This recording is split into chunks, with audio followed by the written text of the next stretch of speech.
Please all stand. May I request Miss Pulvera to lead the opening prayer for this morning.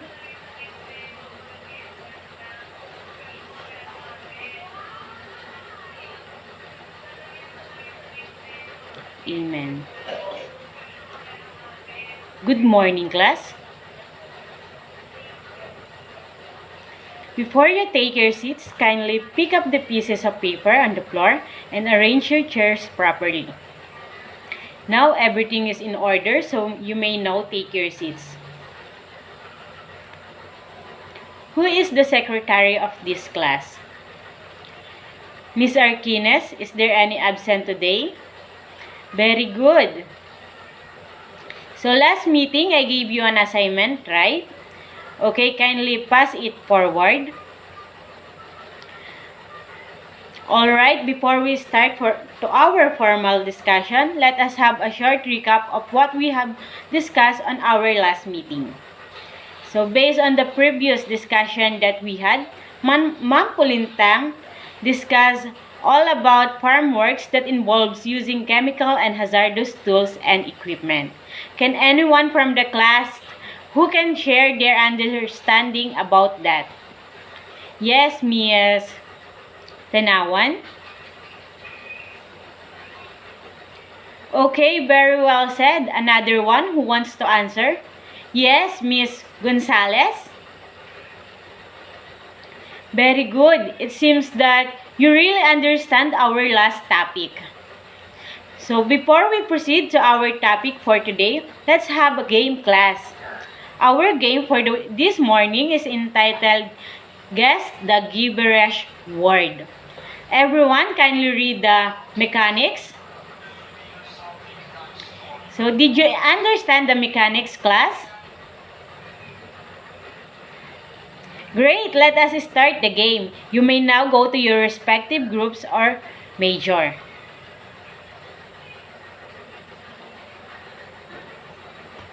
So did you enjoy the game, class? Then let us proceed to our formal discussion. Our topic for today is all about personal protective equipment or PPE. So allow me to present our learning objective. Everyone, kindly read. So these are the learning objectives for our topic for today. I need your full cooperation and discipline to obtain them.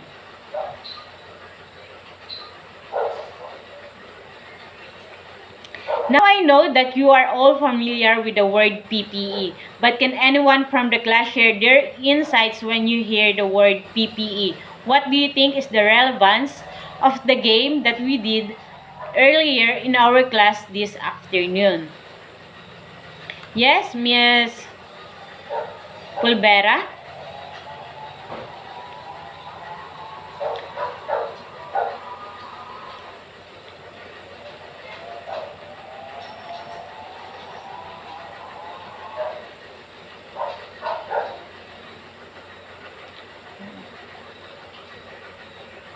Very good. Okay, Miss Dangkolos, do you want to add something?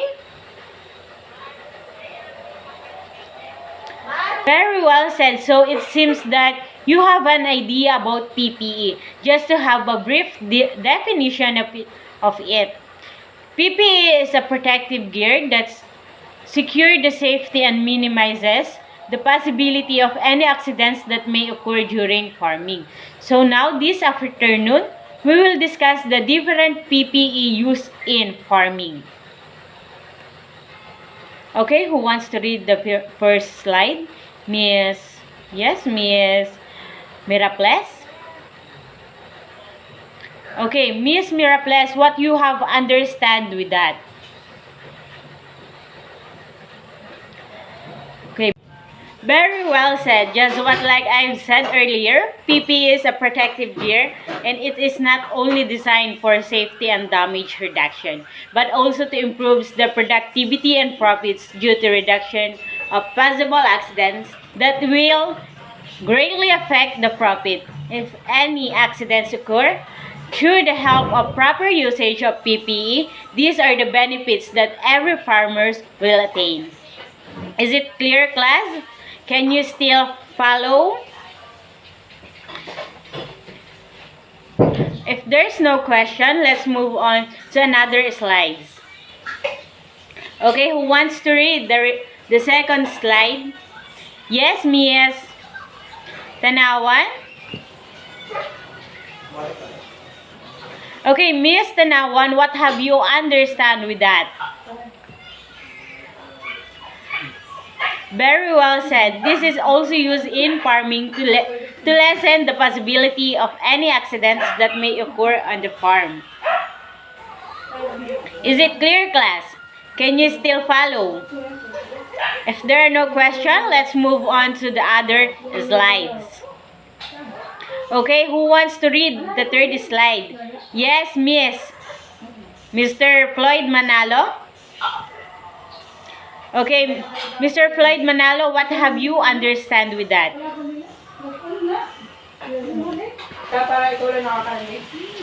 Very well said. It protects your vision with appropriate safety eyewear. Safety glasses, goggles, face shields when applying the pesticides and fertilizers working in the shop or any heavy dust conditions. Is it clear, class? Can you still follow? If there are no questions, let's move on to the other slides. Okay, who wants to read the fourth slide? Yes, Mr. Miranda? Okay, Mr. Miranda, what have you understand with that? Very well said. It protects your hearing with acoustic air muffs or flags when operating noisy equipment such as grain dryers, feed grinders, older tractors, chainsaws, etc. Is it clear, class? Can you still follow? Okay, if there are no questions, let's move on to the other slides. Okay, who wants to read the fifth slides? Yes, Miss Dancolos. Okay, Miss Dancolos, what have you understand with that? Very good. Protect your lungs with the correct respiratory equipment when working in dusty or moldy conditions. Working in bins, tanks, silos, and manure storage places. Is it clear, class? Can you still follow? Okay. If there are no questions, let's move on to the other slides. Okay, who wants to read the sixth slides? Yes, Mr. Maniu? Okay, Mr. Maniu, what have you understand with that? Very good. Safety clothing is important in the workplace as it protects users against any health and safety risks at work. It lessens the likelihood of injury, illness, and legal issues and ensures a safe, happy working environment. Is it clear, class? Can you still follow? Okay, if there are no questions, let's move on to the other slides. Okay, who wants to read the seventh slide? Yes, Mr. Kalaluan. Okay, Mr. Kalaluan, what have you understand with that? Very good. Safety gloves are designed to keep the user's hands from hazard, including cuts, chemical burns, abrasions, crushing, or contact with biohazards. Is it clear, class? Is it clear, class? Can you still follow? Okay, if there are no questions, let's move on to the other slides. Okay, who wants to read the 8 slides? Yes, Mr. Kalangi. Okay, Mr. Kalangi, what have you understand with that?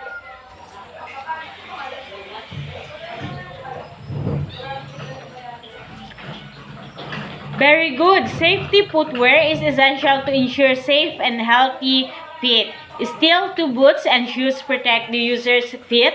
It helps prevent injuries to them and reduce the severity of injuries that may occur in the workplace. Is it clear, class? Can you still follow? Okay, very good. Since you don't have any questions, who can give the 7 types of personal protective equipment in safety measures used in farming? Can you describe the proper usage of PPE that were used in farming? Yes, Mr. Makalilong. Very well said. Okay, what is the importance of understanding the usage of various personal protective equipment or PPE in farming?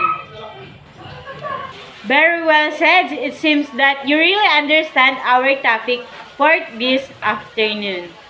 Do you have any clarifications, class? If none, let's proceed to another activity. The class will be divided into 3 groups based on their specializations. Each group must perform a role play about the proper usage of various personal protective equipment or PPE used in farming. Is it clear, class? Okay, very good. This is the following criteria for you to be graded. Okay, you may go to your respective groups. You only have 5 minutes to accomplish the group activity. Your time starts now. Time is up. Group 1, kindly present your pills. Very good, Group 1. Now, the presentation of Group 2. Very good, Group 2. Thank you. How about the presentation of the Group 3?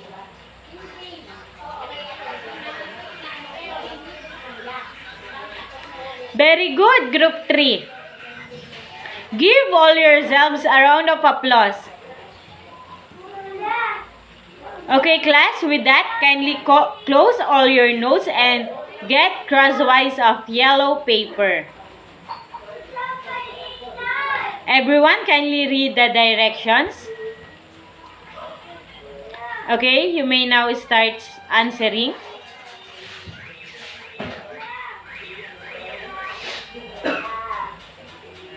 So, are you done, class? Okay, let us check your paper. Exchange your papers. Okay, who got 5? 4, 3, 2, and 1. Okay, pass your papers forward. Okay, for your assignments, kindly get your notebook and write down your assignments. Write your answers on a short bond papers. The submissions will be at our next meeting. Are you done, class? Kindly read your assignments. Okay, class? Kindly stand. Praise be Jesus Christ. That's all for today, class. Goodbye, class.